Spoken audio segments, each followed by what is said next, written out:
Hindi lang po sa iba't ibang panig ng mundo nagkakaroon ng pagkakaayos at pagkakasundo sa pagitan po ng iba't ibang panig ng bansa. Ngayon po dito po sa ating bansa ay nagkakaroon po ng isyung pampulitikal. Nananawagan po si dating Senator Ping Lacson. Siya po ay umaapila na magkaroon ng ceasefire mga kapatid. Laban po sa nagaganap pong politika sa ating bansa, sa tumitinding tensyon po.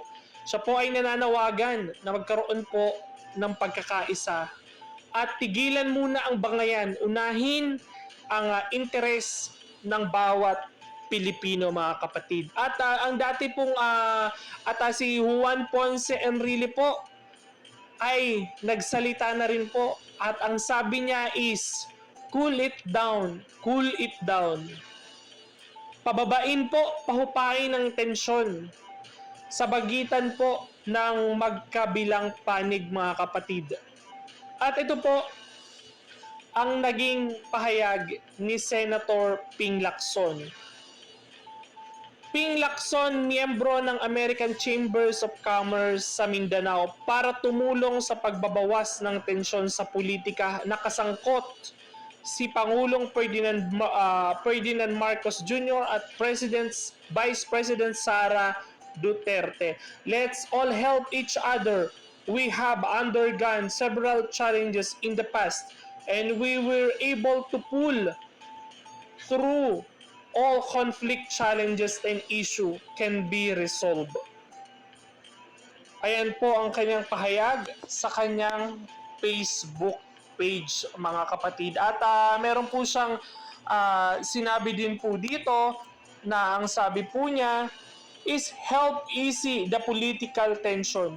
Kung tatagal pa ang alitan sa pagitan ng presidente at VP, maapektuhan ang ekonomiya ng bansa at magdadalawang isip ang mga potential investor sa bandang huli.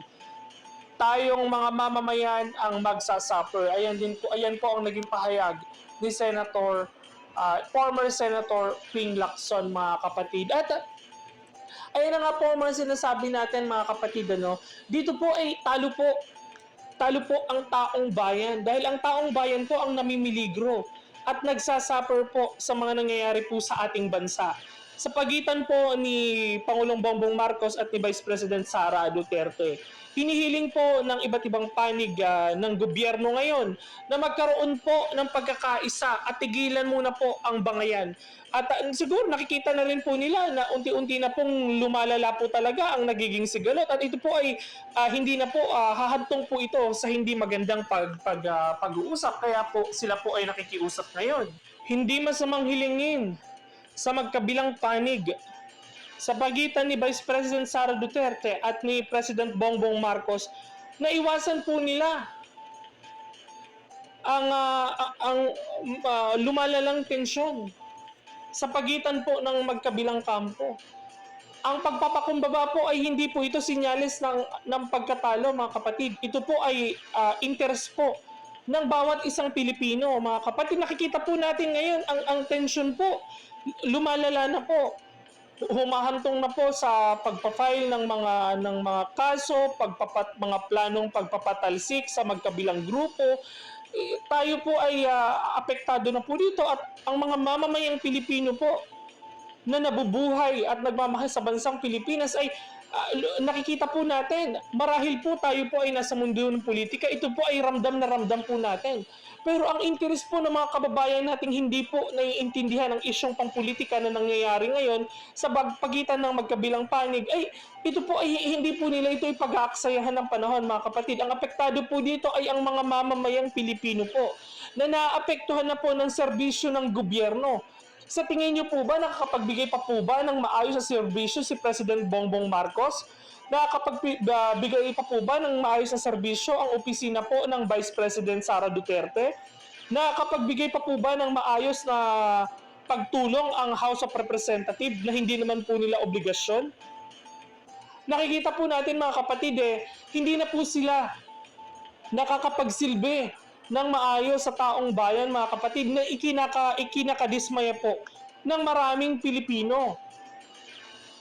Ito po ang sinasabi natin, mga kapatid, at ang ceasefire po na hinihingi po ay ng mga veteranong politikong ito na marami na pong naging karanasan sa mundo ng politiko, ay ito po ay hindi po masama kung pahupain po ang tensyon, kung papakinggan po ng magkabilang panig. At sinasabi nga po natin dito, mga kapatid, hindi po sinyales ng pagkatalo ang pagpapakumbaba, mga kapatid, kung ito po ay hihilingin ng bawat panig. Pero ano po ang nakikita natin dito, mga kapatid?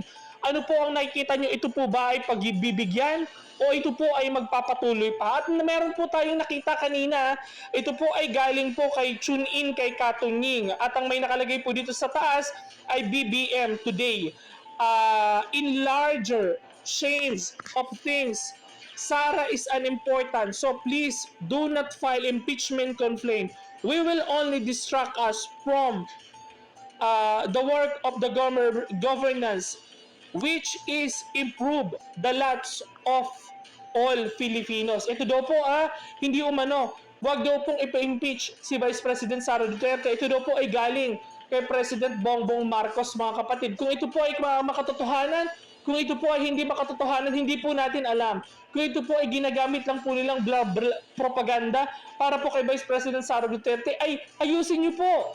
Tapusin niyo po sa lalong madaling panahon. Iharap niyo po sa publiko. Manawagan po kayo. Madali naman pong manawagan para po humupa po ang tensyon.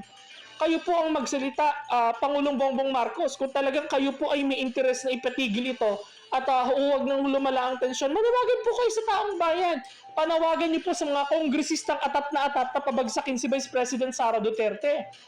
Kayo po ang Pangulo ng bansa, kayo po ang makakatugon sa hinaharap po na pagdurusa po ni Vice President Sara Duterte na ikinaapekto po ng maraming taga-suporta at maraming Pilipino na nagmamahal po sa kanya. Talo po ang bawat Pilipino dito sa mga nangyayari pong bigat ng tensyon na pinagdadaanan po ng Vice Presidente, ay nakikita po nila ang panggigipit po na ginagawa po ng inyong administrasyon.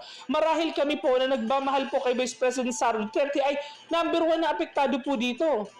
Nakikita po namin ang walang habas na panggigipit po na magkabilang ng grupo niyo po at ng House of Representatives.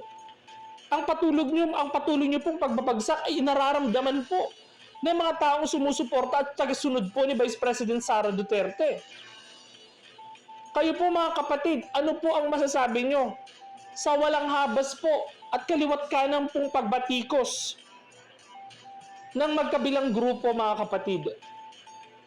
Ang panawagan po bang ceasefire ay sinyalis po ba ng pagkatalo o ito po ay sinyalis po ng pagpapakumbaba para sa interes po ng maraming Pilipino, mga kapatid? Pakinggan po sana nila ang panawagan din ng mga veteranong mga politikong ito. Kayo po, mga kapatid, interesado po ba kayo sa panawagan ito o gusto nyo po ay magpatuloy na lang po na mawakasan po ang gobyernong Marcos na ito? Dahil nakikita po natin parang nagiging kabado din po sila ngayon sa nagiging tension po. Nagiging kabado po sila sa mga nangyayari ngayon, mga kapatid. Nararamdaman din siguro nila ang bigat ng mga nangyayari, kaya po naghahanap po sila ngayon na gusto nilang mapalamig. Gusto nilang mabawasan ang lumalalang tensyon, mga kapatid. Ano po ang masasabi nyo? Kayo po ba ay pabor sa planong ceasefire o kayo po ay hindi pabor at gusto nyo na lang pong magpatuloy at mawakasan po ang mapang-aping gobyerno ni Bongbong Marcos, mga kapatid? I-comment nyo po ang inyong mga pahayag, komento at suggestion dyan sa ating YouTube channel. Maraming salamat po, mga kapatid.